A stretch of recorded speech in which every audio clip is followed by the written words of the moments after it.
Hey, this isn't about me. This is about a prophecy of Joseph Smith.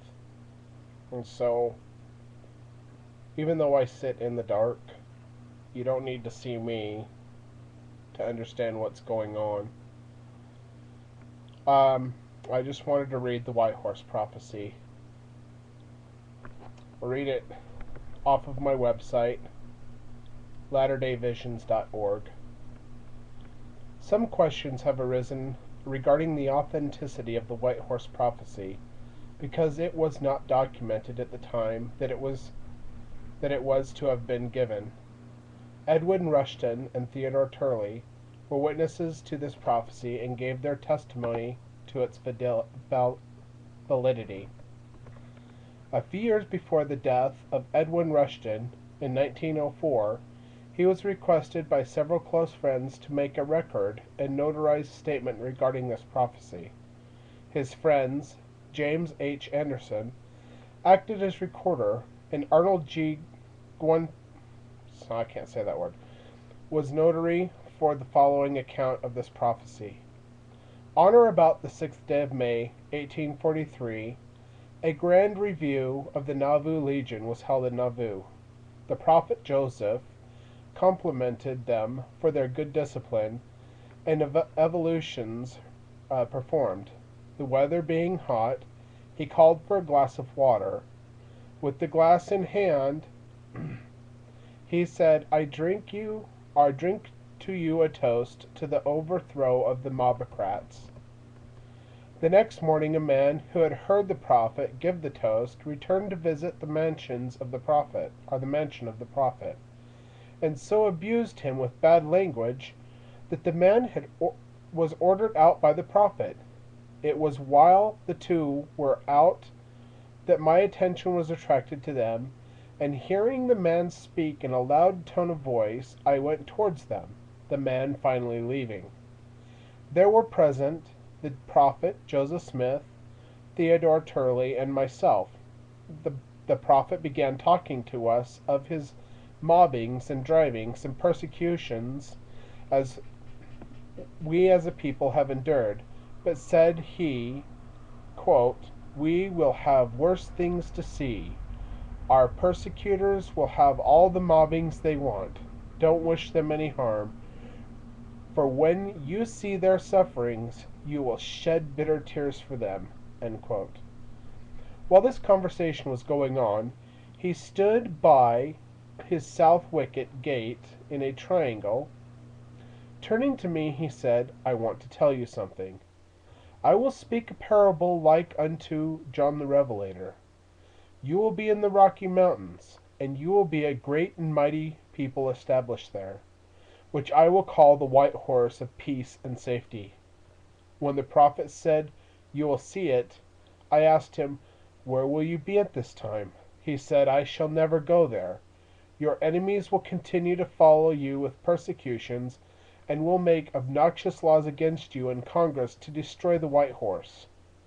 But you will have a friend to defend you, to throw out the worst part of the 50 of the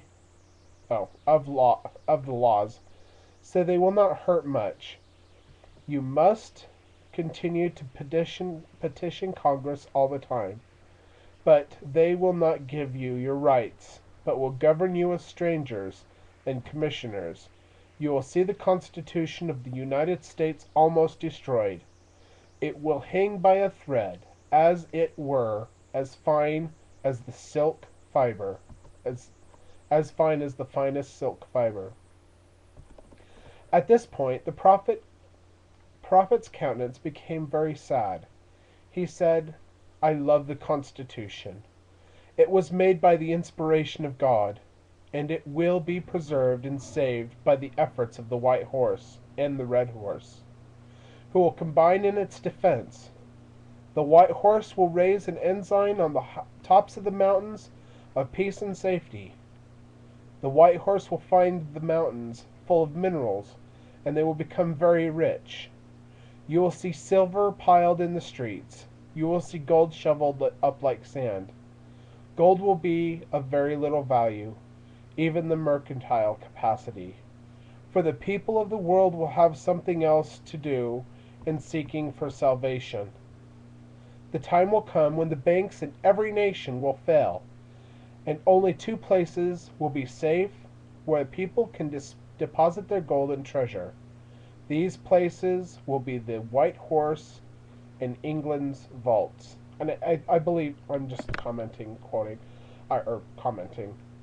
I believe that England is the Red Horse spoken of, but I could be wrong. Okay, going on. The terrible revolution that will take place in the land of America, such has never been before seen. For the land will literally be left without a supreme government, and every species of wickedness will run rampant.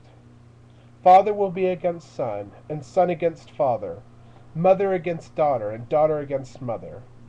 The most terrible scene of murder and bloodshed and rapine that have ever been looked upon the face will take place. Peace will be taken from the earth, and there will be no peace, only in the Rocky Mountains.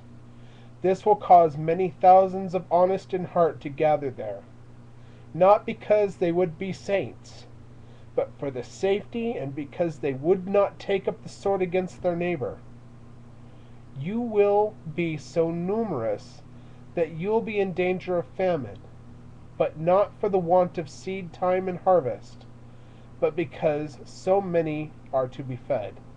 Many will come in with bundles under their arms to escape the calamities, and there will be no escape except by fleeing to Zion. Those that come to you will keep the law. Those that come to you will try to keep the laws and be one with you, for they will see your unity and the greatness of your organization.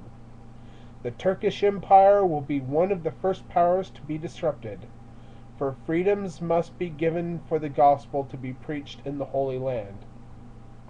The Lord took the best blood of the nations and planted them on a small island, now called England and Great Britain, and gave them great power in nations for 1,000 years, and their power will continue with them, that they might keep the balance of power and keep Russia from usurping her power over all the world.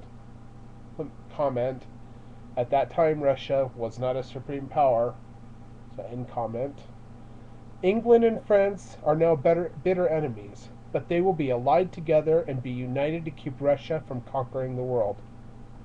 The two popes, Greek and Catholic, will come together and be united. The Protestant religions do not know how much they are indebted to Henry VIII for throwing off the Pope's bull and establishing the Protestant faith. He was the only monarch who could do so at the time, and he did it because this nation, England, was at his back to sustain him. One peculiar feature of England is the established red coat, a uniform making it so remarkable a mark to shoot at, and yet they have conquered wherever they have gone. The reason for this will be known by then someday. The lion and the unicorn of Israel is their ensign. The wisdom and statesmanship of England comes from having so much of the blood of Israel in its nation.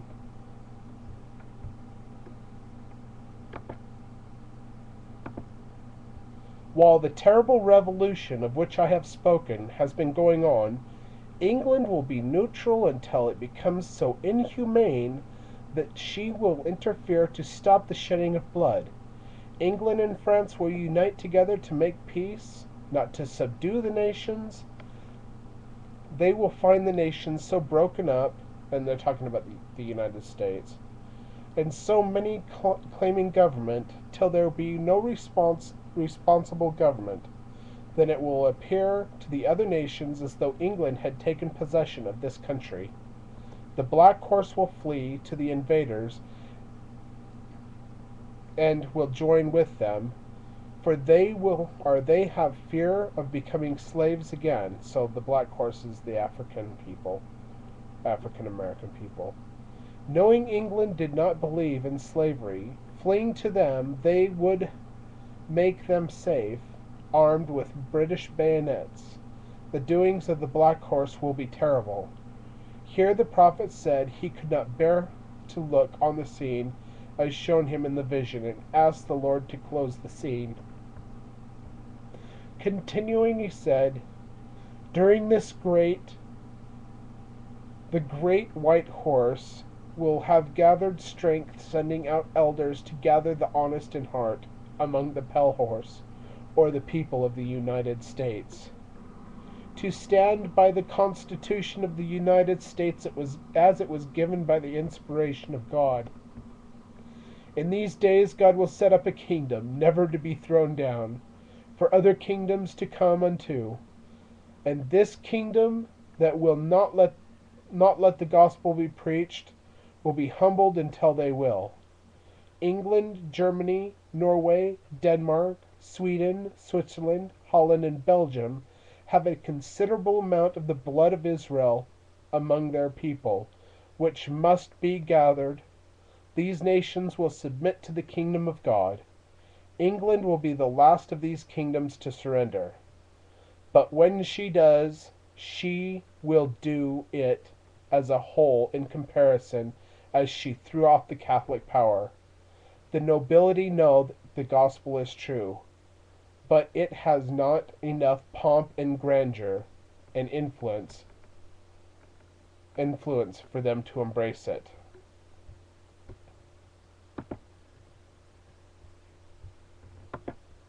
They are proud and will not acknowledge the kingdom of God, or will not come into it until they see the power which it will have. Peace and safety in the Rocky Mountains will be protected by the cordon band of the White Horse and the Red Horse. The coming of the Messiah among this people will be so natural that only those who see him will know that he has come. But he will come and give his law unto Zion, and minister unto this people. This will not be his coming in the clouds of heaven to take vengeance on the wicked of the world. The temple in Jackson County will be built in this generation. The saints will think there is not enough time to build it. They will build it with the help that you will receive. You can put up a great temple quickly. They will have all gold and silver and precious stones, for these things will only be for the use of beautifying the temple. All the skilled mechanics you want, and the 10 tribes of Israel will help you build it. When you see this land bound with iron, you may look towards Jackson County. At this point he made a pause, and looking up as though the vision was still in full view, he said, "There is a land beyond the Rocky Mountains that will be invaded by the heathen Chinese unless great care and protection are given. Where there is no law, there is no condemnation, and this will apply to them, the heathen nations. The power will be given the White Horse to rebuke nations afar off, and they will be one with the White Horse. But when the law goes forth, they shall obey, and the law will go forth out of Zion. The last great struggle of Zion will have to be contended with, will be when the whole of America will be made the Zion of our God. Those opposing will be called Gog and Magog, some nations of the world, led by the Russian czars. And their power will be great, but all the opposition will be overcome when this land will be the Zion of our God."